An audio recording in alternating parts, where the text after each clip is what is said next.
நம்முடைய தேவன் சிறந்தவர், சிறந்த காரியங்களை நம்முடைய வாழ்க்கையில் செய்கிறவர், சிறப்பான எண்ணங்களை நம்மளுக்கு கொடுக்கிறவர். ஆகவே இன்றைக்கு நம்முடைய வாழ்க்கை சிறப்பாக இருக்குன்னா அதற்கு காரணம் தேவனாக இருக்கிறார். உங்களை அவர் தெரிந்து கொண்டிருக்கிறார், உங்களை ஆசீர்வதித்திருக்கிறார்.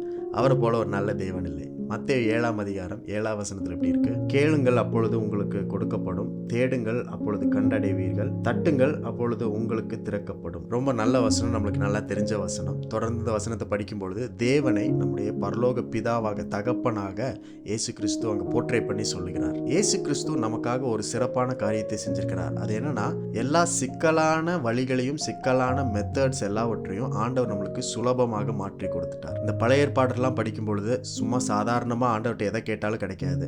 ஆனால் புதிய ஏற்பாட்டில் இயேசு வந்ததுக்கப்புறம் அவர் எவ்வளோ சிம்பிளாக்க முடியுமோ, கேட்டால் கிடைக்கிற அளவுக்கு தேவனை ரொம்ப எளிமையாக காட்டினவர் தான் இயேசு கிறிஸ்து. எப்பவுமே நம்முடைய வாழ்க்கையில் சிம்பிளான காரியங்களில் தான் நம்ம செய்யணும்னு ஆண்டவர் எதிர்பார்க்கிறார். சுலபமான காரியங்களை செய்யணும், சிக்கலான காரியங்களை தேடி ஓடிட்டே இருக்கக்கூடாது. ஏதாவது ஒரு தேவை இருந்துன்னா ஆண்டவர்கிட்ட கேளுங்க. தேவனுடைய வார்த்தை சொல்லுகிறபடி தேடுங்கள், ஆண்டவர் உங்களுக்கு காட்டுவார், நீங்கள் கண்டடைவீர்கள். உங்கள் வழியில் நிறைய ஆப்பர்ச்சுனிட்டிஸ், நிறைய தருணங்கள், வாய்ப்புகள் எல்லாம் ஆண்டவர் அனுப்புவார்.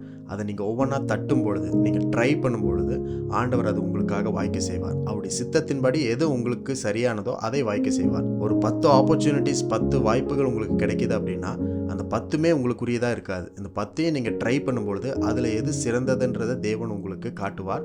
அதை நீங்கள் பிடித்து கொள்ள முடியும். ஒருவேளை முதல் 9 ஆப்பர்ச்சுனிட்டி, 9 கதவுகளையும் நீங்கள் தட்டி உங்களுக்கு திறக்கல அப்படின்னா அந்த 9ம் உங்களுக்கானது கிடையாது, 10வது தான் உங்களுக்கானது அப்படின்றத நீங்கள் அறிந்து கொள்ள வேண்டும். ஸோ எதுவுமே நம்முடைய வாழ்க்கையில் சோர்வுக்குள்ளாக மாற்றாது அப்படின்றத நீங்கள் புரிந்து கொள்ளணும். ஏனென்றால் நம்முடைய தேவன் ரொம்ப சிம்பிளானவர். ஒன்று கேட்குறீங்க, உங்களுக்கு கிடைக்கல அப்படின்னா அதுக்கு பின்னாடி ஒரு அர்த்தம் இருக்கிறது.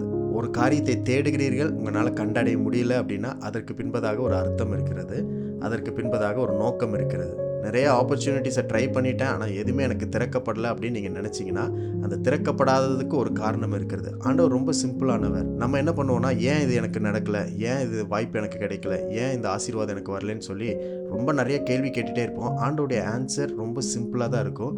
அது உங்களுக்கானது அல்ல, அது உனக்கானதல்ல அப்படின்னு சொல்லி ஆண்டவர் சிம்பிளாக முடிச்சிருவார். Make everything simple, do not complicate things. எல்லாவற்றையும் ரொம்ப சிக்கலாக யோசிச்சுட்டே, ரொம்ப யோசனை பண்ணிகிட்டே இருக்காதீங்க. சுலபமாக, சிம்பிளாக வச்சுக்கோங்க, இயல்பாக வச்சுக்கோங்க. தேவன் உங்களுடைய இருதயத்தை தான் பார்க்கிறார். கபடட்ட இருதயத்தோடு, சுத்த மனசாட்சியோடு, சுத்த இருதயத்தோடு ஆண்டவர்கிட்ட ஏதாவது நீங்கள் கேட்டிங்கன்னா அவர் உங்களுக்கு தருவார். அவர் உங்களுக்கு தரல அப்படின்னா அது உங்களுடையதல்ல அப்படின்றத நீங்கள் புரிந்து கொள்ளுங்கள். ஆண்டவர் ரொம்ப சிம்பிளான ஆண்டவர். நம்ம எந்த சிக்கலுக்குள்ளேயும் மாட்டிக்க கூடாதுன்றதுக்காக தான் எல்லாவற்றையும் செய்கிறார். இன்றைக்கும் அப்படிப்பட்ட காரியங்களை உங்கள் வாழ்க்கையில் அவர் செய்ய வல்லவராக இருக்கிறார்.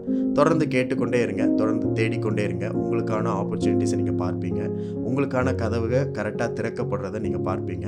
ஸோ எல்லா கதவுக்குள்ளேயும் நம்ம போய் எல்லாவற்றையும் நம்ம அனுபவிக்க முடியாது, அது நம்மளுக்கு தேவையில்லை. நமக்கான குறிக்கப்பட்ட, தெரிந்து கொள்ளப்பட்ட சிறப்பான கதவுகளை திறக்கிற தேவன் நம்மோடு கூட இருக்கிறார். நீங்கள் தொடர்ந்து தட்டிக்கொண்டே இருங்கள். தேவன் உங்களுக்கான சரியான சிறந்த கதவுகளை திறப்பார்.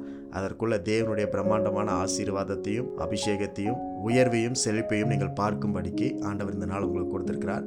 நன்றி செலுத்துங்க. கர்த்தர் உங்கள் வாழ்க்கையில இருந்து உங்களுடைய எல்லா மன விருப்பங்களையும் நிறைவேற்றுவார்.